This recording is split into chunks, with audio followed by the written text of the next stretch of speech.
त्या पोरांना माझ्या कविता अभ्यासक्रमाला असतात. तुमची लेकरं जी इथं शिकायला आहेत त्यांच्या पुस्तकात माझ्या कविता अभ्यासाला असतात.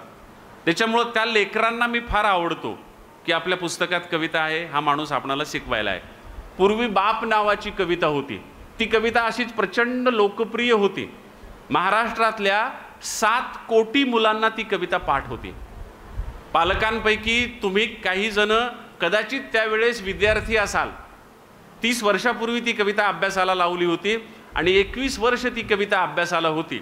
शेतामध्ये माझी खोप, तिला बोराटीची झाप, तिथं राबतो कष्ट तो माझा शेतकरी बाप. तुमच्यापैकी अनेकांना ते अभ्यासक्रमाला असेल. म्हणजे पालकांना देखील, काही जे तरुण पालक आहेत त्यांना नक्कीच ते अभ्यासक्रमामध्ये असेल, कारण 30 वर्षापूर्वी ती अभ्यासाला होती. तर ती कविता या लेकरांना होती. आणि आत्ता या लेकरांना 3रीच्या वर्गामध्ये दोस्त नावाची कविता आहे. आहे ना रे पोरो, दोस्त नावाची कविता पाठ आहे ना तुम्हाला? पाठ आहे का नाही? माझी एक गाय होती, काय? मग मोठ्यानं सांगा ना. माझी एक गाय होती, तोच माझा दोस्त होता. या पोरांना पाठ आहे, लेकरांना पाठ आहे, कारण 3रीच्या पुस्तकात त्यांना ही कविता आहे. मी शेतकऱ्याचा मुलगा असल्यामुळं माझी कविता शेतकरी बापावरच होती, बाप नावाची कविता. आणि ह्या पोरांना जी कविता आहे ती वासरू नावाची कविता आहे. शेतकऱ्यांच्या पोरांचे दोस्त कोण असतात? तर गाईचं वासरू, शेळीचं पिल्लू, कुत्र्याचं पिल्लू, मांजरीचं पिल्लू, हेच त्याचे दोस्त असतात. तर त्याच्यापैकी दोस्त असलेलं जे वासरू आहे त्या वासरावरची कविता सध्या या पोरांच्या अभ्यासक्रमामध्ये आहे. तर मला वाटतं ती बाप कविता ह्यांना आवडेल तर म्हणून दाखवायला हरकत नाही. बरोबर आहे ना? पालकांनाही आवडेल. म्हणजे तुमच्या लेकरांना ती अभ्यासाला होती आणि तुम्ही स्वतः शेतकरी आहात, त्याच्यामुळं ती कविता तुम्हाला नक्की आवडेल. त्याच्यामुळं ही कविता म्हणून दाखवायला हरकत नाही. आता तुम्ही पालक आहात, त्याच्यामुळं तुम्हाला मी ऑर्डर करू शकत नाही, पण या लेकरांना मी ऑर्डर करणार आहे. पोरांनो, आपण ती टाळ्यांच्या साथी म्हणायची. चालेल ना? तयार आहेत तुम्ही? कुठे आहेत तयार? पाठीचा कणा ताठ करून बसण्याला तयार म्हणतात. हां, बराच वेळ बसल्यामुळं जरा पाठ ढिल्ली झाली. ठीक आहे ना? करायची सुरुवात. मी जशा टाळ्या वाजवील तशा टाळ्या वाजवायच्या. हां, आणि नंतर त्याच तालामध्ये टाळ्या वाजवत राहायच्या. शेतामधी माझी खोप, तिला बोराटीची झाप, तिथं राबतो कष्ट तो माझा शेतकरी बाप. शेतामधी माझी खोप, तिला बोराटीची झाप, तिथं राबतो कष्ट तो माझा शेतकरी बाप. लेतो अंगावर चिंध्या, खातो मिरची भाकर, काढी उसाची पाचट, जगा मिळाया साखर. लेतो अंगावर चिंध्या, खातो मिरची भाकर, काढी उसाची पाचट, जगा मिळाया साखर. काटा त्याच्याच का पायी, त्यानं काय केलं पाप, काटा त्याच्याच का पायी, त्यानं काय केलं पाप. शेतामधी माझी खोप, तिला बोराटीची झाप, तिथं राबतो कष्ट तो माझा शेतकरी बाप. माझा बाप शेतकरी, उभ्या जगाचा पोशिंदा. माझा बाप शेतकरी, उभ्या जगाचा पोशिंदा. त्याच्या भाळी लिहिलेला रात दिस कामधंदा. कष्ट सारे त्याच्या हाती, दुसऱ्याच्या हाती माप. कष्ट सारे त्याच्या हाती, दुसऱ्याच्या हाती माप. शेतामधी माझी खोप, तिला बोराटीची झाप, तिथं राबतो कष्ट तो माझा शेतकरी बाप. बाप फोडी तो लाकड, माय पेटविते चुल्हा. बाप फोडी तो लाकड, माय पेटविते चुल्हा. घामा मागल्या पिठाची काय चव सांगू तुला. आम्ही कष्टाचंच खातो, जग करी हापाहाप. आम्ही कष्टाचंच खातो, जग करी हापाहाप. शेतामधी माझी खोप तिला बोराटीची झाप तिथं राबतो कष्ट तो माझा शेतकरी बाप शेतामधी माझी खोप तिला बोराटीची झाप तिथं राबतो कष्ट तो माझा शेतकरी बाप माझा शेतकरी बाप माझा शेतकरी बाप माझा शेतकरी बाप माझा शेतकरी बाप माझा शेतकरी बाप माझा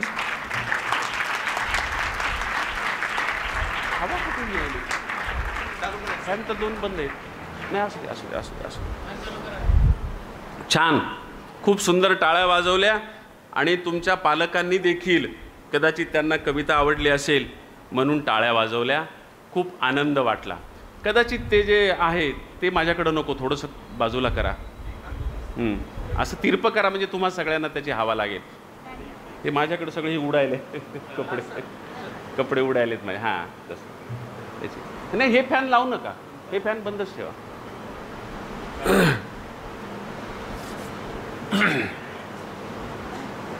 आवडली का बाळांनो कविता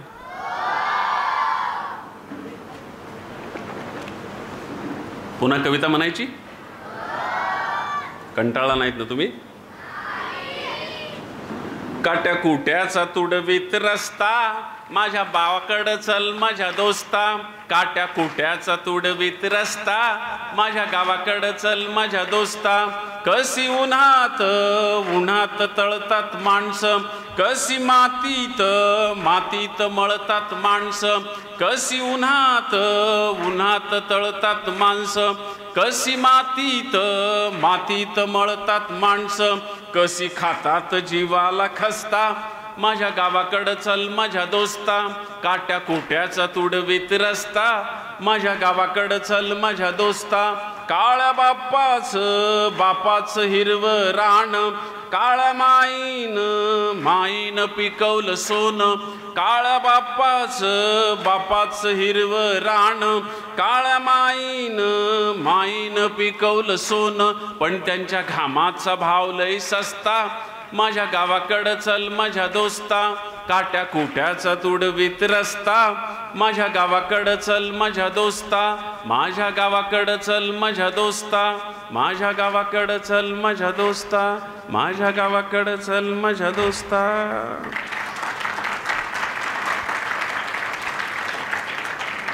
कविता संपलेली नाही मी कविता म्हणायला सुरुवात केली आणि तुम्ही टाळ्या वाजवायला सुरुवात केली तुम्हाला टाळ्या वाजवा म्हटलं होतं काय म्हटलं होतं काय मग का वाजवल्या टाळ्या कविता आवडली म्हणून चाल आवडली म्हणून अरे ही कविता मी मुंबईला खूप श्रीमंत मुलांच्या शाळेत म्हणत होतो तर तिथल्या मुलांनी तुमच्यासारख्या उत्स्फूर्तपणे टाळ्या नाही वाजवल्या ती मुलं हसायला लागली किती श्रीमंत मुलांची शाळा होती तर या देशातल्या सगळ्यात मोठ्या उद्योगपतीनं काढलेली ती शाळा होती ती काय आमच्या शिंदे सरांनी काढलेली खेड्यापाड्यातल्या गोरगरिबांच्या लेकरांसारखी ही जी श्री विद्यालयासारखी शाळा होती काय नाही श्रीमंत मुलांसाठी किती श्रीमंत मुलांसाठी तर मी 15 वर्षापूर्वी त्या शाळेत गेलो तेव्हा पहिलीच्या वर्गाची फीस होती 1,00,000 रुपये आणि 10वीच्या वर्गातल्या मुलांची फीस होती 10,00,000 रुपये अशा शाळेमध्ये तुम्ही आम्ही जाऊ शकू का तुमचा माझा भाऊ जाऊ शकेल का मग तिथं कोण जाणार आमदार खासदार बिल्डर डाकू गुंड तस्कर ह्यांचीच लेकरं जाणार ना कारण ह्यांच्याकडेच पैसे असतात आमदार खासदार बिल्डर आणि डाकू गुंड तस्करांच्याकडं ह्यांचीच लेकरं तिथं जातात तर अशा लोकांची श्रीमंत लेकरं तिथं बसलेली होती त्यांच्यासमोर मी ही कविता म्हणत होतो आणि ती मुलं हसत होती आता इतक्या श्रीमंत मुलांच्या शाळेमध्ये फाटक्या शेतकऱ्यांवर कविता म्हणणाऱ्या मला कशाला बोलवलं असेल बरं तर त्याचं कारण होतं काय कारण होतं माहिती आहे त्या शाळेचे शिक्षक होते सावंत गुरुजी म्हणून कोकणातले आणि ते सावंत गुरुजी जरा सामाजिक जाणीवेचे होते त्यांना असं वाटलं की ही श्रीमंत कुटुंबातून आलेली मुलं आहेत यांना सामाजिक जाणीव नाही म्हणून दरवर्षी गॅदरिंगला ते एक थीम घ्यायचे थीम आणि गॅदरिंगचे सगळे कार्यक्रम त्या थीम भोवती गुंफायचे. ज्या वर्षी मला बोलवलं त्या वर्षी त्या शाळेच्या गॅदरिंगची थीम होती शेतकरी. शेतकरी ही थीम घेतली, त्या थीम भोवती सगळे कार्यक्रम गुंफले. वादविवाद स्पर्धा त्याच्यावर, कथाकथन स्पर्धा त्याच्यावर, नृत्य स्पर्धा त्याच्यावर, नाटकं त्याच विषयावरची. आणि मग गॅदरिंगला पाहुणा म्हणून कोणाला बोलवायचं तर त्याच विषयावर बोलणारा असला पाहिजे. म्हणून तेव्हा नारायण सुर्वेसारखा मोठा कवी जिवंत होता. त्यांनी मुंबईत जाऊन सुर्वेंना विचारलं की आम्हाला असं असं गॅदरिंग घ्यायचंय, आमचा असा असा विषय आहे, पाहुणा कोण बोलवावा. तर नारायण सुर्वेंनी तेव्हा सांगितलं होतं की शेतकऱ्यांवर सगळ्यात जास्त कविता इंग्रजीतनं लिहिलेल्या आहेत, इंग्रजीतला बोलवा. म्हणून त्यांनी बोलवलं होतं, म्हणून मी गेलो होतो, म्हणून ती कविता म्हणत होतो. पण तिथल्या मुलांनी ती कविता समजून घेण्याच्या ऐवजी ती मुलं हसायला लागली. म्हणलं का रे बाळांनो, का हसताय? ते म्हणले तुम्ही काय कविता म्हटली?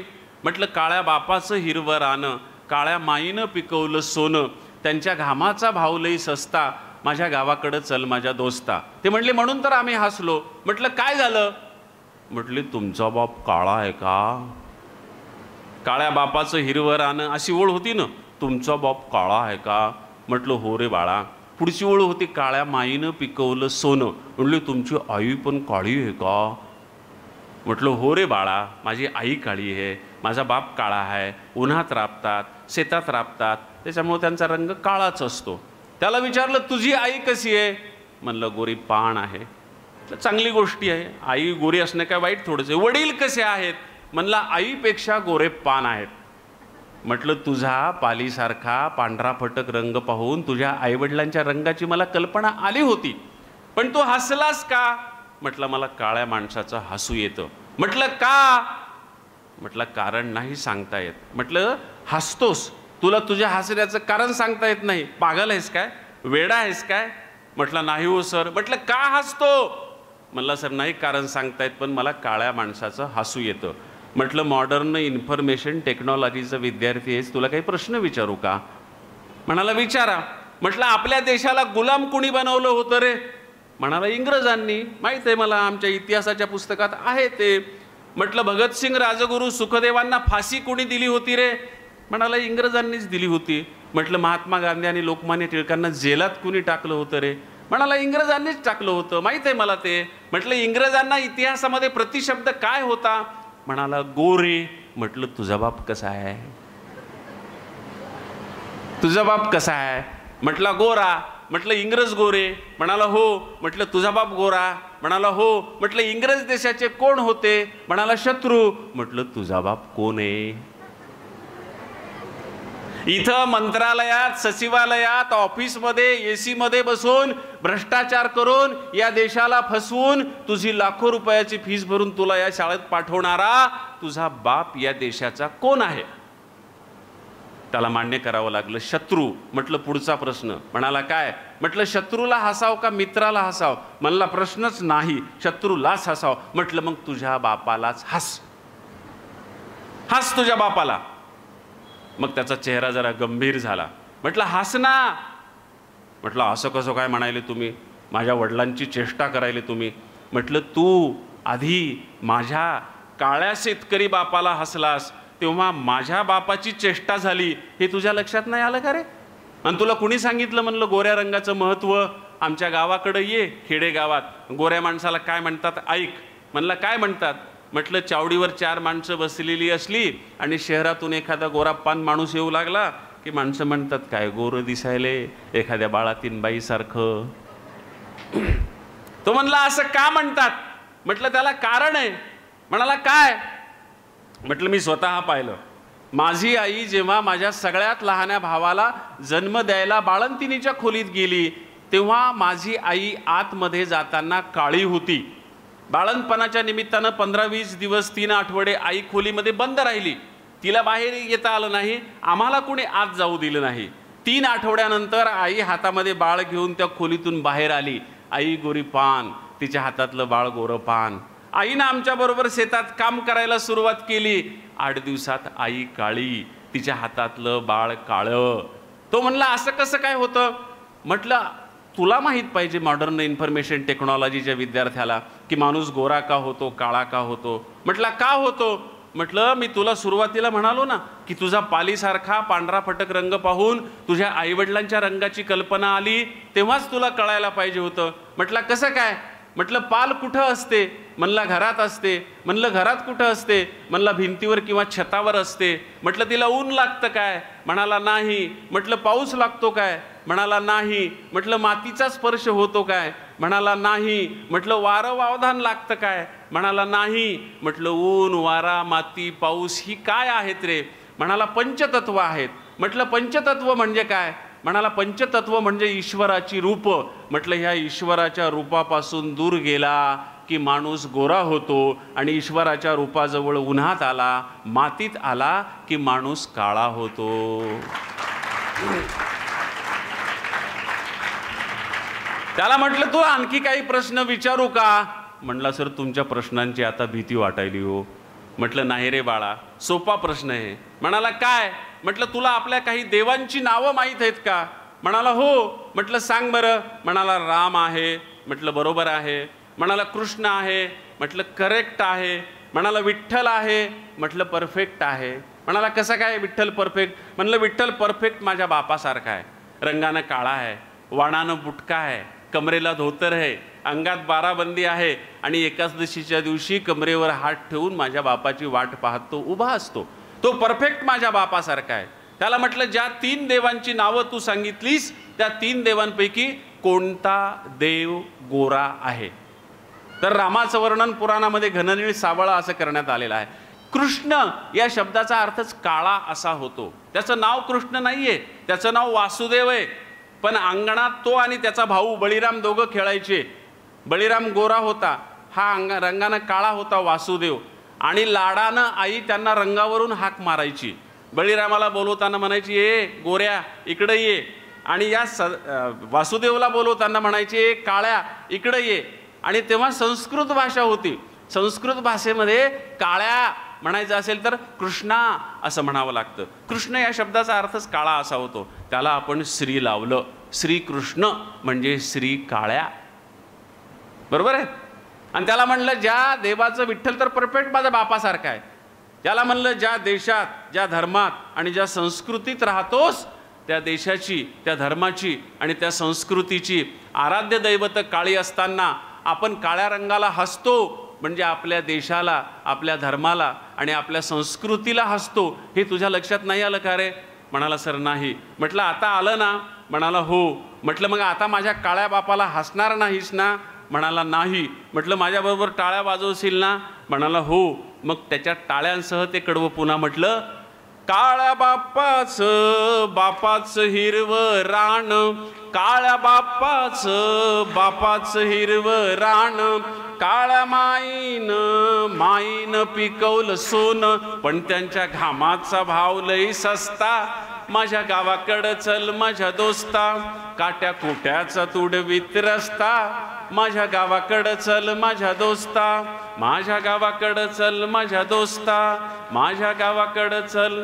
त्याला म्हटलं तुला गोड खायला आवडतं का कडू रे?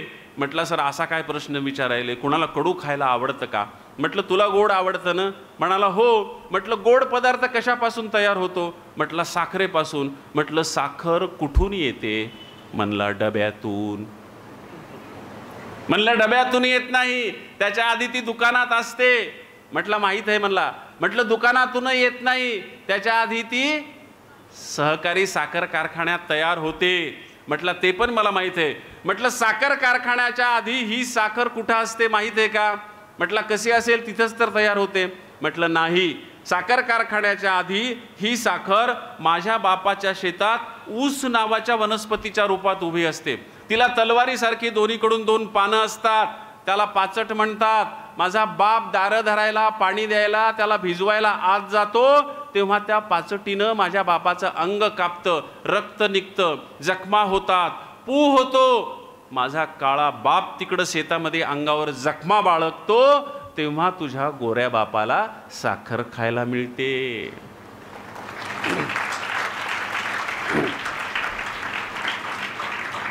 इथं डब्यात तुला साखर लागते गोड, इथं डब्यात तुला साखर लागते गोड, तिथं शेतात माझ्या बापाच्या हाताला फोड, तिथं शेतात माझ्या बापाच्या हाताला फोड, पण भाव ठरतो त्याला न पुसता, माझ्या गावाकडं चल माझ्या दोस्ता, काट्या कुट्याचा तुडवीत रस्ता, माझ्या गावाकडं चल माझ्या दोस्ता, जेव्हा दुष्काळ घिरट्या घाली, तेव्हा गावाला कुणी न वाली, जेव्हा दुष्काळ घिरट्या घाली, तेव्हा गावाला कुणी न वाली, कसे सुगीत घालतात गस्ता, माझ्या गावाकडं चल माझ्या दोस्ता, काट्या कुट्याचा तुडवीत रस्ता, माझ्या गावाकडं चल माझ्या दोस्ता, या भूमीचा मूळ अधिकारी बाप झालाय आज भिकारी, या भूमीचा मूळ अधिकारी बाप झालाय आज भिकारी, गाव असून झालाय फिरस्ता, माझ्या गावाकडं चल माझ्या दोस्ता, काट्या कुट्याचा तुडवीत रस्ता, माझ्या गावाकडं चल माझ्या दोस्ता, माझ्या गावाकडं चल माझ्या दोस्ता, माझ्या गावाकडं चल माझ्या दोस्ता, माझ्या गावाकडं चल माझ्या दोस्ता.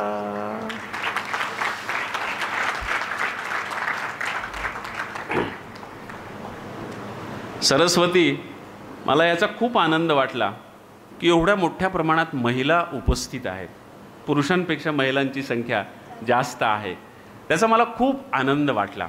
त्याच्यामुळं तुम्ही इतक्या जणी उपस्थित राहिल्या ना, म्हणून तुम्हाला स्पेशल बक्षीस देणार आहे, मी महिलांना बक्षीस देणार आहे. अर्थातच मी काय बक्षीस देणार, कवितेचं बक्षीस देणार, बरोबर आहे ना, खास तुमच्यासाठी लिहिलेली कविता.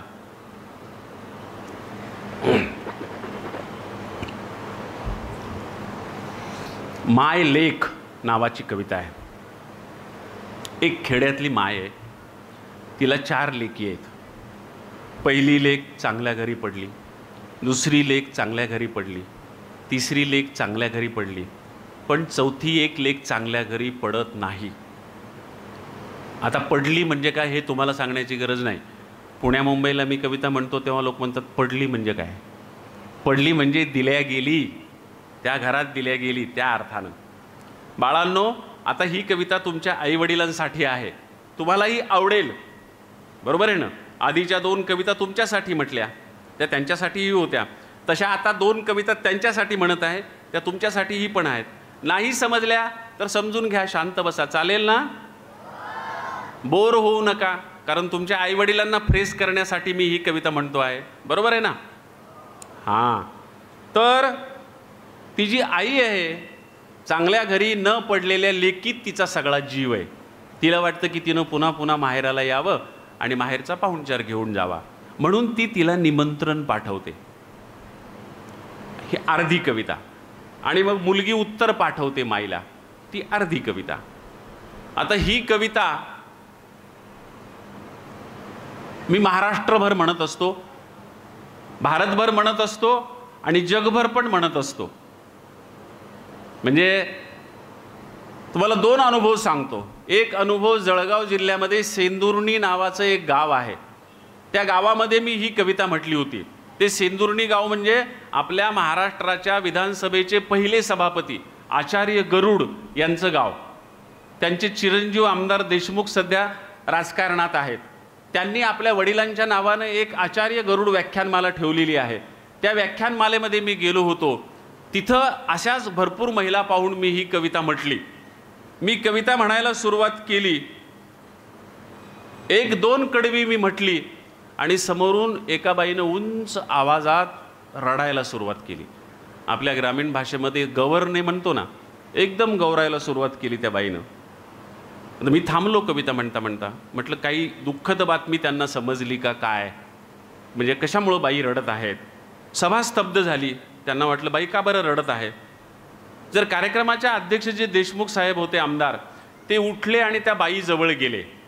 त्या बाईचं डोकं त्यांनी खांद्यावर घेतलं, त्या बाईंची पाठ थोपटली, त्या बाईंना काहीतरी ते बोलले आणि पुन्हा व्यासपीठावर आले आणि माईकजवळ माझ्या कानात येऊन म्हणाले, सर, ती माझी बहीण आहे आणि तुम्ही सांगितल्याप्रमाणे तिलाही 4 मुली आहेत आणि तुमच्या कवितेतल्याप्रमाणेच एक मुलगी वाईट घरी पडलेली आहे. तिचं दुःख त्यांना उचमळून आलं, त्याच्यामुळं ती माझी बहीण रडली म्हणाले. पण माझ्या बहिणीनं आता असा निरोप दिलाय की मी बेसावधपणे ती कविता ऐकायला सुरुवात केली आणि मला रडू कोसळलं. आता मी सावध चित्तानं ही कविता ऐकेल, रडणार नाही. सरांना म्हणावं सुरुवातीपासून ती कविता म्हणा. एक अनुभव तिथला, असे खूप अनुभव आहेत, पण एक अनुभव सांगतो अमेरिकेचा. अमेरिकेला पहिलं विश्व मराठी संमेलन झालं 10 वर्षापूर्वी. तेव्हा मराठवाड्यातला प्रातिनिधिक कवी म्हणून मी एकटाच गेलेलो होतो. अमेरिकेमध्ये महाराष्ट्रीयन माणसं खूप आहेत, तर तिथं सॅन होजेला एक मोठं सभागृह आहे बे एरियामध्ये. तर ते सभागृह 6000 खुर्च्यांचं सभागृह आहे. तर 3000 खुर्च्यांमध्ये पुरुष बसले होते आणि स्त्रियांच्या 3000 खुर्च्या भरलेल्या होत्या, म्हणजे 3000 स्त्रिया तिथं होत्या उपस्थित. मला वाटलं या बायकांना खेड्यातल्या माईची गरीब माई लेकीची कविता आवडणार नाही, पण म्हटलं एवढ्या बाया आहेत म्हणून टाका, म्हणून मी तिथं कविता म्हटलं बहुतेक यांना ही आवडली नसणार. पण नंतर 3 दिवस जेवणाच्या टेबल भोवती माझ्या महिला जमा व्हायच्या आणि म्हणायच्या, भालेराव तुम्ही खूप रडवलो हो आम्हाला. म्हटलं तुम्ही का रडलात? कारण ती एका गरीब माईची लेकीची कविता आहे. तुम्ही तर भारतातल्या सगळ्यात श्रीमंत कुटुंबातून इथं अमेरिकेत आलेल्या लेकी आहात, तुम्हाला कशाचं रडू आलं? तर त्या महिला म्हणाल्या, सर कविता म्हणताना लिहिताना तुमच्या डोक्यात काय होतं आम्हाला माहीत नाही, पण ऐकताना आमच्या डोक्यात होतं भारतात राहिलेली आमची आई आणि हजारो मैलावर दूर असलेली मी तिची लेक, असा अर्थ त्या कवितेचा घेतला, म्हणून आम्हाला रडू आलं. तर ही कविता मायलेकीची कविता मुद्दाम तुम्हाला म्हणतोय. सुरुवातीची कविता आईनं लेकीला पाठवलेलं निमंत्रण. माय लेकीला म्हणते. आता या कवितेमध्ये काही शब्द आहेत जे मला बाहेर सांगावे लागतात, मराठवाड्यात सांगण्याची गरज नाही. तुम्हाला कदाचित हे शब्द सगळे माहीत असतील. आडरात्र असा शब्द आहे. आडरात्र म्हणजे एका मुक्कामापुरतं का होईना, रात्र आडवी जाण्यापुरतं का होईना, असे शब्द तुम्हाला कळतील. कविता अशी आहे, उभ्या उभ्या आड रात्र येऊन जाय ग लेकी. उभ्या उभ्या आड रात्र येऊन जाय ग लेकी. तिथं आता सुरू असल उन्हाचा कहार, इथं आता पिकली ग आंबेराई फार. तिथं आता सुरू असल उन्हाचा कहार, इथं आता पिकली ग आंबेराई फार. रसाळीचे 4 आंबे खाऊन जाय ग लेकी. उभ्या उभ्या आड रात्र येऊन जाय ग लेकी. विहिनीच्या टोमण्यानं कान किटला असल, रोज रोज शिळी भाकर जीव इटला असल. विहिनीच्या टोमण्यानं कान किटला असल, रोज रोज चटणी भाकर जीव इटला असल. तुपासंग पुरणपोळी खाऊन जाय ग लेकी. उभ्या उभ्या आड रात्र येऊन जाय ग लेकी. रातंदिस काम तुला इसावाबी नसल, रातंदिस काम तुला इसावाबी नसल. लंबे लंबे बाल तुहे गुत्ता झाला असल. रातंदिस काम तुला इसावाबी नसल, लंबे लंबे बाल तुहे गुत्ता झाला असल. मायेच्या हातानं न्हावून जाय ग लेकी. उभ्या उभ्या आड रात्र येऊन जाय ग लेकी. संग मंग गुज बोलू रात जागून काढू. संग मंग गुज बोलू रात जागून काढू. आनंदानं हसू दोघी आनंदानं रडू. संग मंग गुज बोलू रात जागून काढू. आनंदानं हसू दोघी आनंदानं रडू. सकुनाचा हिरवा चुडा लिहून जाय ग लेकी. उभ्या उभ्या आड रात्र येऊन जाय ग लेकी. उभ्या उभ्या आड रात्र येऊन जाय ग लेकी. उभ्या उभ्या आड रात्र येऊन जाय ग लेकी. माईचं निमंत्रण लेकीला मिळालंय, पण लेक धावत पळत येत नाही. ती माईवर चिडलेली आहे, रागावलेली आहे. तिला वाटतं की सगळ्या बहिणींना देताना सगळं नीट पाहून दिलं आणि माझ्या वेळेसच असं दुर्लक्ष का केलं. गाव चांगलं पाहिलं नाही, सासू चांगली पाहिली नाही, सासरा चांगला पाहिला नाही, नवरा चांगला पाहिला नाही. मी असं काय पाप केलं होतं की मला एवढ्या वाईट घरात माझ्या मायबापानं दिलं. म्हणून ती आईवर रागावलेली आहे. राग ती निरोप पाठवते. काय तिचा निरोप आहे? रागच ती आईला म्हणते, जाय तुला बोलायची न्हाय, माय जाय तुला बोलायची न्हाय, माय जाय तुला बोलायची न्हाय. लाडाची लाडकी लेक तुझी मी, गोरी भुरी होते नव्हती खुजी मी. लाडाची लाडकी लेक तुझी मी, गोरी भुरी होते नव्हती खुजी मी. जावयात पाहिलंस काय, जावयात पाहिलंस काय, माय जाय तुला बोलायची न्हाय, माय जाय तुला बोलायची न्हाय. दूध तूप देऊन लखवलं मला, किती लाड करायचीच मी तुझ्याजवळ असताना माय. दूध तूप देऊन लखवलं मला, दुपारी दही तू चाखवलं मला. दूध तूप देऊन लखवलं मला, दुपारी दही तू चाखवलं मला. पण सासूची खाल्ली हाय, सासूची खाल्ली हाय, माय जाय तुला बोलायची न्हाय, माय जाय तुला बोलायची न्हाय. बापाची दाढी लुचायची मी, पटक्याला तोंड पुसायची मी. बापाची दाढी लुचायची मी, पटक्याला तोंड पुसायची मी. सासरची डिवते गाय, सासरची डिवते गाय, माय जाय तुला बोलायची न्हाय, माय जाय तुला बोलायची न्हाय. माहेरी होता विहीर मळा, पाटाच्या पाण्याचा पायाला लळा. माहेरी होता विहीर मळा, पाटाच्या पाण्याचा पायाला लळा. सासरी पोळतात पाय, सासरी पोळतात पाय, माय जाय तुला बोलायची न्हाय, माय जाय तुला बोलायची न्हाय. पाहून दिलास डोंगरी गाव, सकुणी कावळा करीना काव. पाहून दिलास डोंगरी गाव, सकुणी कावळा करीना काव. दुधावर येईना साय, दुधावर येईना साय, माय जाय तुला बोलायची न्हाय, माय जाय तुला बोलायची न्हाय, माय जाय तुला बोलायची न्हाय, माय जाय तुला बोलायची न्हाय. पोरांनो कंटाळलात का रे तुम्ही? कविता ऐकायच्यात आणखी, म्हणायच्यात आणखी. आता खास तुमच्यासाठी मी कविता म्हणणार आहे, खास तुमच्यासाठी. खास नवीन नवीन छान छान तुमच्यासाठी पुस्तकं मी लिहिलेली आहेत. नातू ऋतू, रानमळ्याची वाट आणि गाणे गोजीरवाणे. आता हे जे तुमचे आई वडील इकडं बसलेले आहेत ना, तर तुमच्या काय प्रॉब्लेम झाला का? नाही ना? तुमच्या आईवडिलांनी लहानपणी जी गाणी म्हटली ती गाणी तुम्हाला आता ते म्हणून दाखवत नसतील आणि तुम्ही ती गाणी म्हणत नसाल, पण फार चांगली गाणी होती रे आमच्या लहानपणी, फारच मस्त गाणी होती. तर आमच्या लहानपणी आम्ही जी गाणी म्हणायचो ना खेळता खेळता, त्याचं गाणे गोजीरवाणे नावाचं पुस्तक आहे. याच्यात इतकी सुंदर गाणी आहेत, त्यातलं काही गाणे मी तुम्हाला म्हणून दाखवणार आहे. आम्ही लहानपणी चिडवायचो, मुलांना चिडवायचो. तुम्ही एकमेकांना चिडवत असाल ना? चिडवता ना? चिडवताना आपण एकमेकांना काहीतरी असे शब्द जोडून बोलतो, बरोबर आहे ना? हां, आमच्या वर्गामध्ये एक दिगंबर नावाचा मुलगा होता. दिगंबर, दिगंबर. पण खेड्यामध्ये दिगंबरला दिगंबर कोणी म्हणत नाहीत, काय म्हणतात? दिगंबर. बरोबर आहे ना?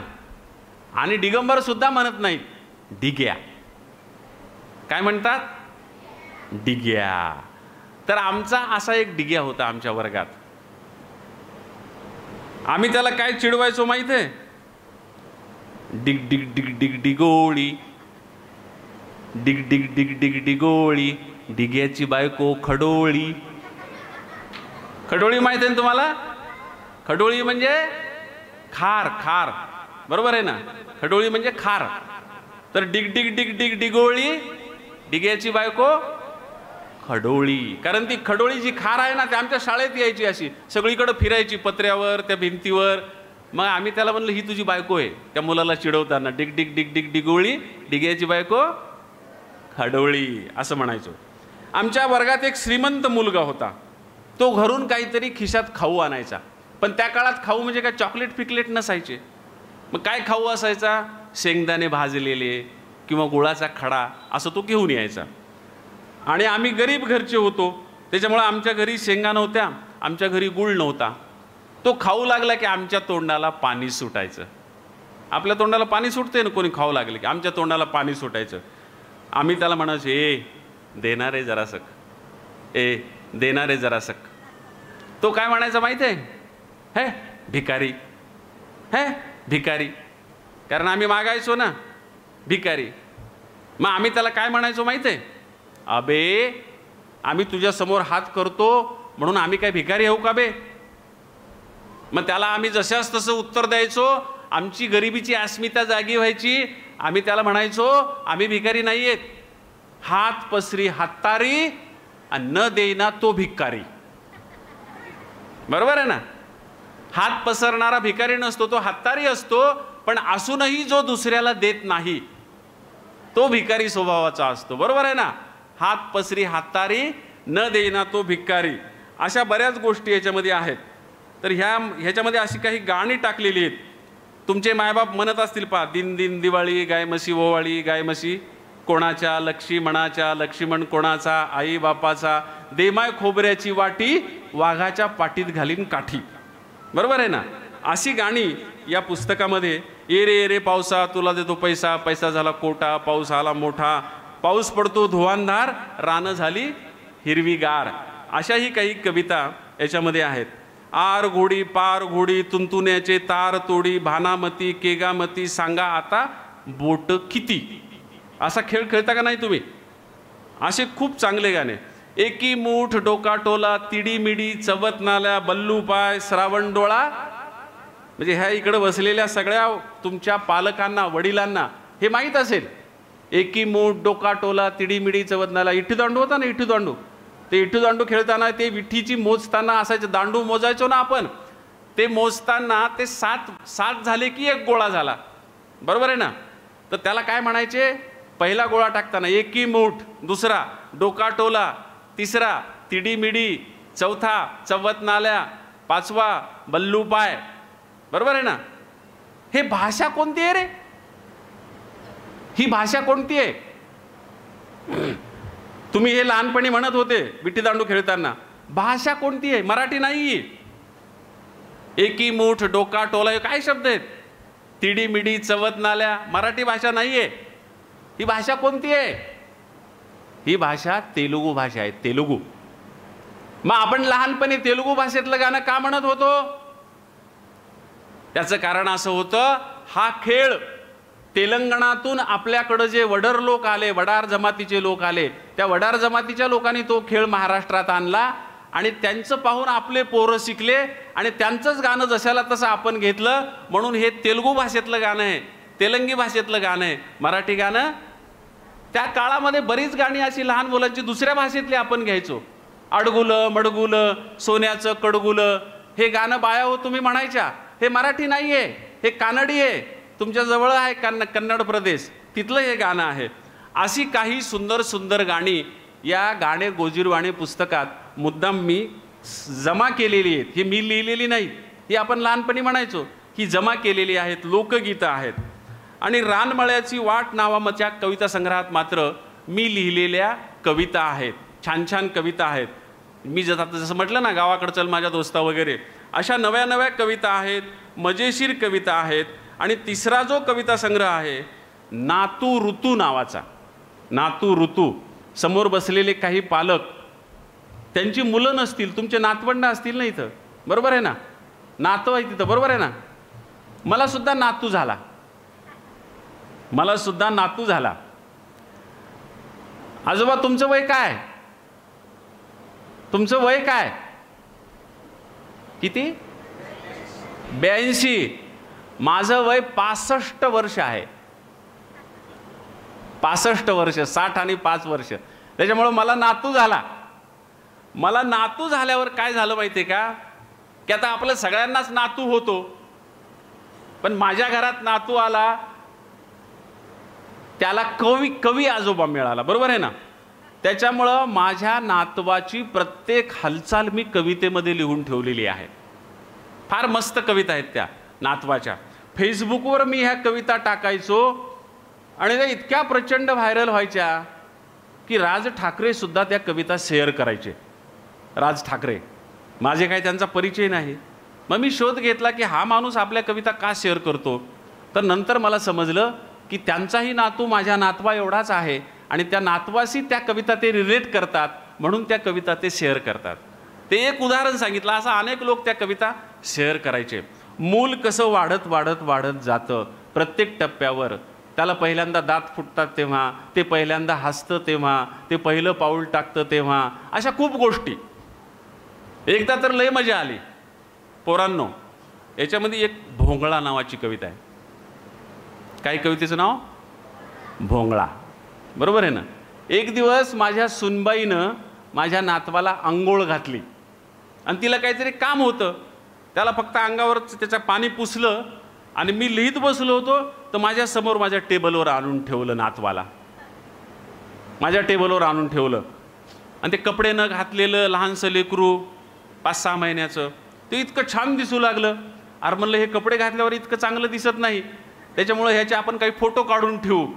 म्हणून मी त्याचे फोटो काढले आणि मग नंतर ते फोटो एडिट कलेक्शन करत असताना फोटो पाहता पाहता मला कविता सुचली. त्या कवितेचं नावच आहे भोंगळा. एक छान कविता सुचली आणि ती कविता मी फेसबुकवर टाकली आणि काही फोटो टाकले त्याचे. इतके व्हायरल झाले, इतके लोक त्याला लाईक करायले, इतके लोक कॉमेंट करायले आणि मला फेसबुकचा फोन आला. फेसबुककडूनच फोन आला. ओय महाराज, असं जमत नसतं. म्हटलं काय झालं? म्हणले लहान लेकरू असलं तरी भोंगळा फोटो टाकता येत नाही. म्हटलं काय करू? काढून टाकू का? म्हणाले काढून नका टाकू. म्हटलं मग काय करू? काढून टाकू नका म्हणाले आणि ठेवू नका म्हणाले. म्हटलं काय करू? म्हणली ती कविता चांगली आहे, त्याच्या भोंगळे पण लपवण्यासाठी तिथं एक फूल टाका म्हणली. फूल टाका तिथं. मी म्हणलं मला जमत नाही. मग माझ्या मुलाला बोलवलं. म्हटलं अरे अरे असा फेसबुकचा फोन आला होता आणि इथं फूल टाकायचे. म्हणलं पप्पा टाकता येते, काही प्रॉब्लेम नाही. मग त्यानं फूल टाकलं आणि पुन्हा आम्ही ते व्हायरल केला. नंतर कॉमेंट काय यायला लागल्या माहिती आहे काय? आत्ता कळी होती म्हणली ना, आत्ता फुल कसं काय झालं? आत्ता इथं कळी होती म्हणले, आत्ता या कळीचं फुल कसं काय झालं म्हणले. अशा कॉमेंट लोक करू लागले. पण ती कविता मुद्दाम तुम्हाला म्हणून दाखवतो, भोंगळा नावाची कविता. म्हणजे ती कविता वाचल्यावर तुमच्या लक्षात येईल की कवितेचा विषय. चित्रकारानं फार मस्त चित्र काढले पा त्या कवितेला. त्यानं तिथं खेळणं दाखवले, त्याच्या हातातलं खेळणं दाखवले. कविता भोंगळी नाही बरं, तिचा विषय जरी भोंगळा असला तरी. ते स्वतः बाळ म्हणते, असाच बसलो भोंगळा, कांदा माझा चिंगळा, कांदा जाऊ नये वाया, म्हणून पडा माझ्या पाया, पाय चालतात तुरु तुरु, म्हातारी बोलते चुरू चुरू, म्हातारीचे पिकले केस, गावाबाहेर मोठी वेस, वेसीवरती मारोती, देवळावरची खारुटी, खारुटीचं दूर माहेर, पळून गेली गावाबाहेर, गावाबाहेर नदी माय, पुढं वाहत जाय, चालत राहिली दिवस रात, मिळून गेली समुद्रात, आणि शेवटी तू माझा नातू म्हणतोय असं मी लिहिलं. ते नातू काय म्हणते माहिती आहे काय? तो कुठून निघाला? घरापासून सगळ्या खारुटीला, देवळापासून, नदीपासून समुद्रापर्यंत गेला ना. म्हणजे त्यानं सगळं जग पाहिलं. शेवटच्या कडव्यात तो म्हणतो, इथून तिथून हे सगळे आमच्यासारखेच तर भोंगळे. या झाडाला कुठं चड्डी आहे, या खारुटीला कुठं चड्डी आहे, या नदीला कुठं चड्डी आहे, या समुद्राला कुठं चड्डी आहे. अशी ती कविता खूप लोकांना आवडली होती. अशा कितीतरी कविता, काय काय काय काय मजेशीर कविता आहेत. त्याचं जावळं काढलं पहा. जावळं नावाची कविता आहे. आमची काढली जावळं, रूप दिसतंय बावळं, पण हसू नका गडे, फेकून मारील खडे, येतीलच ना पुन्हा केस, पालटेलच ना माझा वेस, तोवरती थांबा जरा, पुन्हा येईल केसांचा तुरा, भुर्र जाऊ म्हणले पप्पा, गोड गोड मारल्या गप्पा, आई आजी काकू संगे, मामा आला मागे मागे, आश्रमात नेले मला, केली पहा ही कला, मांडीवरती कुणाच्या, बसलो कृष्णा मामाच्या, परवानगी दिली देवांनी, कात्री लावली बुवांनी, जावळं माझी काढली, देवाच्या फांदीला जोडली, नंतर झाली अंगत पंगत, साधू संतांची सुखद संगत, तान्हे पण सरले माझे, आता वाढले एक एक ओझे. अशी जावळं नावाची कविता आहे. म्हणजे प्रत्येक टप्प्यावरच्या कविता अशा मजेशीर कविता आहे. आमची बायको म्हणजे त्याची आजी एकदा हरभरे निशीत बसली, बरं काय, हरभरे निशीत बसली. तर आता गंमत कशी होती, माझी बायको त्याला म्हणती तू माझा नवरा आहे, म्हणजे नातवाला, म्हणजे माझ्या नातवाला. तर ते कारभाऱ्याचा नाच नावाची कविता आहे. आजीबाई निशीत होत्या हरभऱ्याची रास, इतक्यात आले नरेनराव, राशीत रोवली टाच. हरभऱ्याच्या राशीवर कारभाऱ्याचा नाच, आजी संग भांडण करून बायका केल्या 5. बायका केल्या 5, त्यांनी दावल्या 10 वाटा.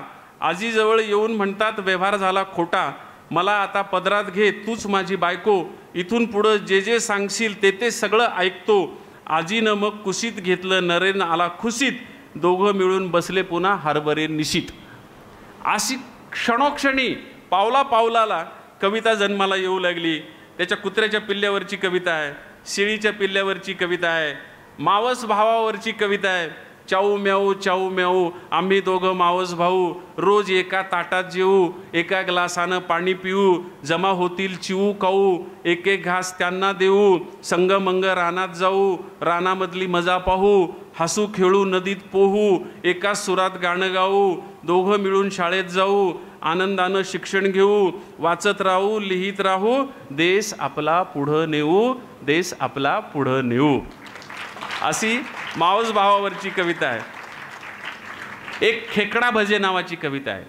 खेकडा भजे म्हणजे आमचे ड्रायव्हर आहेत पाहिजे, त्या ड्रायव्हरनी नेलं होतं त्याला एकदा कुठंतरी प्रवासामध्ये. तर एका हॉटेलमध्ये असे वाकडे तिकडे भजे आणून ठेवले, वाकडे तिकडे भजे दिसणारे. आमच्या ड्रायव्हरनं विचारलं ह्या भज्याचं नाव काय, तर ते म्हणलं याला खेकडा भजे म्हणतात म्हणला. पण भजे आपलेच होते साधे, ते काय खेकड्याचे केलेले नव्हते. तर त्या खेकडा भजेच्या तिथं त्याला टेबलवर बसवलेलं होतं माझ्या नातवाला. तर त्याची गंमत, काल गावाला जाता जाता ढाब्यावरती केला नाश्ता, गरम गरम ताजे भजे समोर, गरम गरम ताजे ताजे समोर आले खेकडा भजे, आकार होता वाकडा तिकडा म्हणून नाव पडलं खेकडा, भजे पाहून फुलावानी आमच्या तोंडाला सुटलं पाणी, पण आजी म्हणाली खाऊ नको, त्याला हात लावू नको, मन म्हणालं खाऊन बघ खाऊन बघ, आपली इच्छा आपलं जग, हळूच भजा तोंडात टाकला, थू थू थू करून बाहेर फेकला, जीभ जणू पकडली नांगीत, जळत होती तिखट आगीत, तोंडात सगळा आग डोम, आम्ही मग ठोकली बोंब, आजीनं काढली त्यावर तोड, तोंडात साकली साखर गोड, उचलून म्हणाली माझा वाघ, तेव्हा कुठं थांबली आग. अशी ही कविता. अशा कितीतरी कविता ह्या नातू ऋतू नावाच्या कविता संग्रहामध्ये आहेत. ही सगळी पुस्तकं मुद्दाम तुम्ही पालक येणार आहात म्हणून इथं विक्रीला आणलेली आहेत. 180 रुपयाची एक पुस्तकं 100 रुपयाला तुम्हाला ते आमचे विक्रेते देतील. जर कोणाला उत्सुकता वाटली की इतक्या चांगल्या कविता आहेत, आपल्या लहानपणची लोकगीतं आहेत, शेतकऱ्यांच्या कविता आहेत, तर ही 100 रुपयाला पुस्तकं ते देतील. तिन्ही पुस्तकं 300 रुपयाला देतील. बाकीच्याही मी ज्या कविता म्हटल्या, मी एक नव्हे शेतकऱ्यांवर 500 कविता लिहिलेल्या आहेत आणि त्या 500 कवितांचं सारे रान नावाचं पुस्तक आहे. ते 700 रुपयाला 500 पानांचं पुस्तक आहे, 500 कवितांचं. ते तुम्हाला 500 रुपयाला देतील. माझ्या आईवर मुद्दाम एक सुंदर ग्रंथ मी तयार केला आहे, तुमची आमची माय नावाचा. 350 रुपयाचा ग्रंथ तुम्हाला ते 200 रुपयाला देतील. मुद्दाम तुमच्यासाठी माहिती सांगितली. आता मला वाटतं शेवट करायला हरकत नाही, शेवटची कविता म्हणायला हरकत नाही. म्हणजे 70 मिनिटं झालीत. नाही नाही नको आता घ्यायची. आमच्या सरस्वती ताई म्हणतात एवढे सगळे शेतकरी आलेले आहेत तर शेतकऱ्यांसाठी आणखी एक कविता म्हणा. कविता शेतकऱ्यांसाठी लिहिलेली आहे. शेतकऱ्यांनी आत्महत्या करू नये म्हणून लिहिलेली आहे। ही कविता तशी बऱ्यापैकी शेतकऱ्यांना माहीत आहे।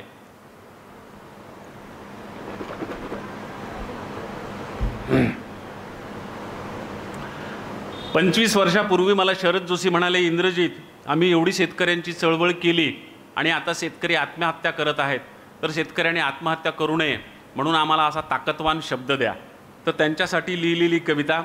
सरस्वतीताई म्हणाल्या की नाही सर, ती कविता म्हणा। मी ते टाळत होतो। माझं पाठांतर खूप आहे, मला हातात कागद घ्यावा लागत नाही। हे नवीन पुस्तकं आले, अजून माझ्या कविता पाठ नाहीत म्हणून मी त्या कविता कागद घेऊन मला म्हणाव्या लागल्या। नाहीतर माझं पाठांतर फार आहे, तासन तास मी बोलू शकतो, तासन तास कविता म्हणू शकतो। माझ्या कविता मला पाठ आहेत, दुसऱ्यांच्या कविता पाठ आहेत। पोरांनो, तुमच्यासारखा 5वीच्या वर्गात असताना मी संपूर्ण भगवद्गीता संस्कृतमधून 700 श्लोक 18 अध्याय मुखपाठ केलेली होती। संपूर्ण भगवद्गीता।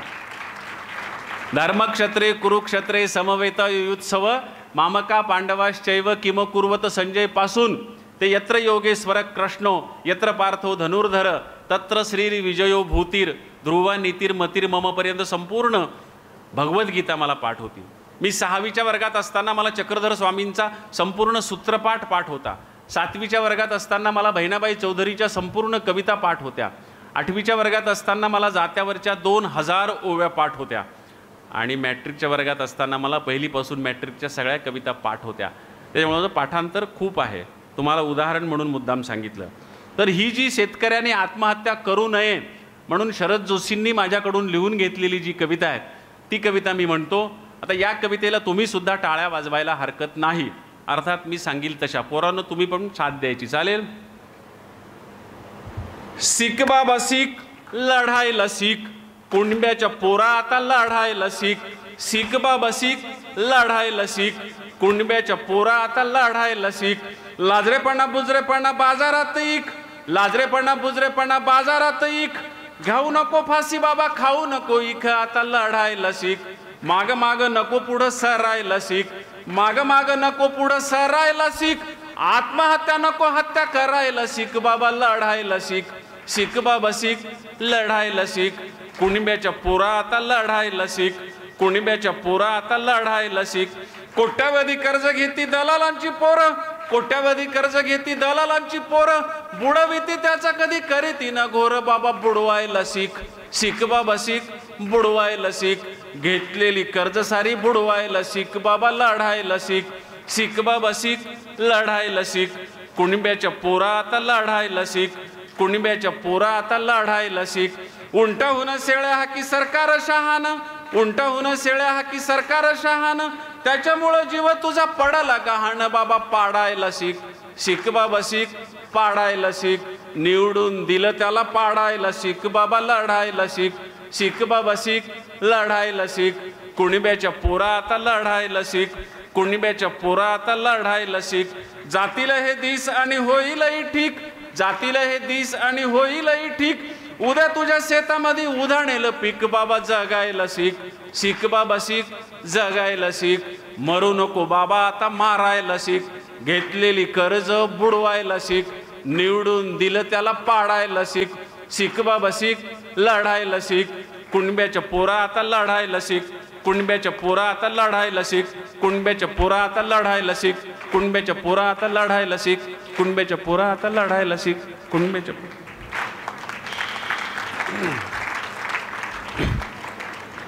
आणि आता शेवटची कविता।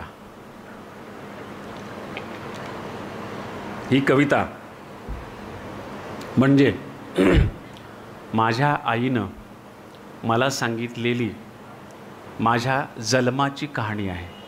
मी मायला विचारलं, माय मव्हा जन्म कव्हा कुठं झाला आपल्या मराठवाडी भाषेत, तेव्हा माझ्या आईनं मला सांगितलेली माझ्या जन्माची कहाणी फक्त मी कवितेत रूपांतरित करून तुम्हाला सांगतो। ही कविता म्हणण्यापूर्वी 1, 2, 3 गोष्टी मी सांगणार आहे, कारण ही कविता म्हटल्यानंतर मी काही बोलण्याच्या मनस्थितीत राहत नाही, तुम्ही काही ऐकण्याच्या मनस्थितीत राहणार नाही, म्हणून ही कविता शेवटी म्हणतो। म्हणून ही कविता म्हणण्याच्या आधी मला इथं या जोडप्यानं, आमच्या जोडप्यानं मला इथं बोलवलं, त्याबद्दल या जोडप्याचे, गुंजरगे पती पत्नीचे मी खूप खूप आभार मानतो. गेल्या 1.25 तासापासून माझ्या बोलण्याला, माझ्या कवितेला ज्या रसिकतेनं तुम्ही दाद दिली त्याबद्दल तुमचेसुद्धा मी सगळ्यांचे खूप खूप आभार मानतो. सूचना आधी केलेलीच आहे. सवलतीच्या दरात पुस्तकं उपलब्ध आहेत ते पुन्हा एकदा सांगतो. शेवटची सूचना. ही कविता म्हणताना मध्येच कुणी उठलं, मध्येच कुणी बोललं, मध्येच कुणाचा मोबाईल वाजला तर मला खूप त्रास होतो. कॅमेरामनलासुद्धा सूचना आहे, जाग्यावरून हलायचं नाही, जाग्यावरून उठायचं नाही, फोटो काढायचा नाही आणि कुणीही लेकरू समोर यायचं नाही. जर असं काही झालं तर मला खूप त्रास होतो. माझं डोकं सरकतं आणि माझ्याजवळ दगड नसल्यामुळं मी पाण्याची बाटली फेकून मारतो, माईक फेकून मारतो. त्याच्यामुळं शक्यतो मला डिस्टर्ब होणार नाही याची काळजी घ्या. तिकडून कुणी आलं तर इकडं मध्ये पाठवू नका, त्याला इकडं असं मध्ये येऊ देऊ नका, तिकडून तिकडं पाठीमागं पाठवा. चालेल? पुन्हा एकदा सूचना, सगळ्यांनी शांत राहायचं. माझ्या आईनं मला सांगितलेली माझ्या जन्माची कहाणी ह्या लेकरांना पुढं येऊ देऊ नका बरं का, लहान लेकरांना.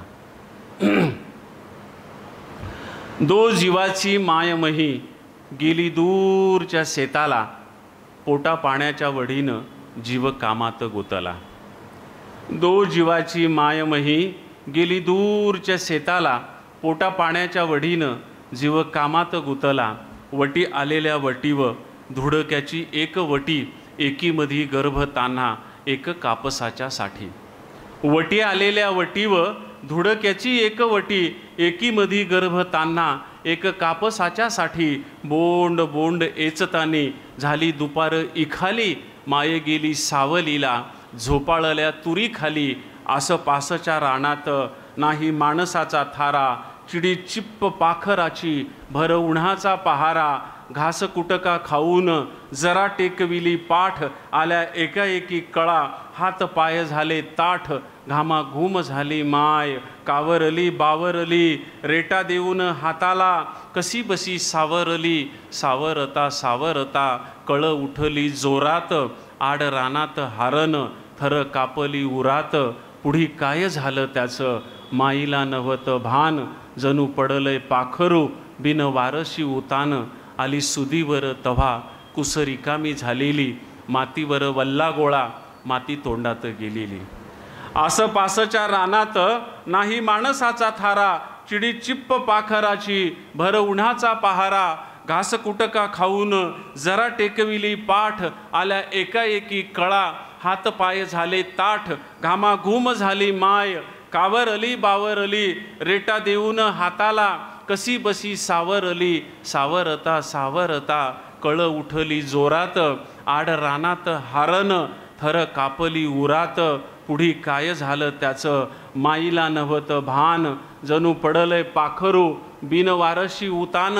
आली सुदीवर तव्हा कुस रिकामी झालेली, मातीवर वल्ला गोळा माती तोंडात गेलेली. बाळा तीन झाली माय जशी सीता वनवासी, लव अंकुश खेळले जसे झाडा झुडपाशी. खाली वरी धुडक्यात कापसाच्या डालीमधी, मला घालून माईनं डाल उचलली आधी. नाही अंगामधी बळ तरी माय तरारली, वल्ली कच्ची बाळा तिनं नदीमधी उतरली. माय झाली वसुदेव सूर्य झाला नागफणा. माय झाली वसुदेव सूर्य झाला नागफणा, तरी धीराच्या माईनं नाही वाकू दिला कणा. माय सांगती अशाच कव्हा गोष्टी जुन्या पाण्या, तुह्या जन्माच्या येळला बाळा नव्हत्या रे कण्या. कसं फुटावरे दूध कशी भरावं कंबर, पोट जगविलं तव्हा कच्चे खाऊन उंबर. घोरपडीच्या मासानं येती भरून कंबर, त्याच्यासाठी बाप तुहा धुंडू लागला डोंगर. असा झाला तुहा जन्म झाली सगळ्याची दैना, काय सांगू एक एक तुह्या जलमाची कहना. भर उन्हात जन्मलास माती तोंडात घेऊन, भर उन्हात जन्मलास माती तोंडात घेऊन, वाढलास एवढा तू धान मातीचं खाऊन. मातीसाठीच जगावं, मातीसाठीच मरावं, मातीसाठीच जगावं, मातीसाठीच मरावं. बाळा माती लई थोर, तिला कसं इसरावं. बाळांनो माती लई थोर, तिला कसं इसरावं.